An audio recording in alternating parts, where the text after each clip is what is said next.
YCP కార్యకర్తలారా, మీ సేవలనే మే మరువం. మీ అందరికీ మా వందనం.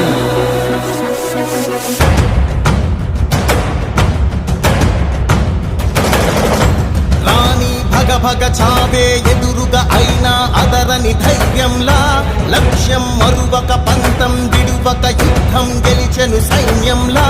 కార్యకర్తల త్యాగాలే మన గెలుపుకి మార్గాలే. ఏమిచ్చిన నీ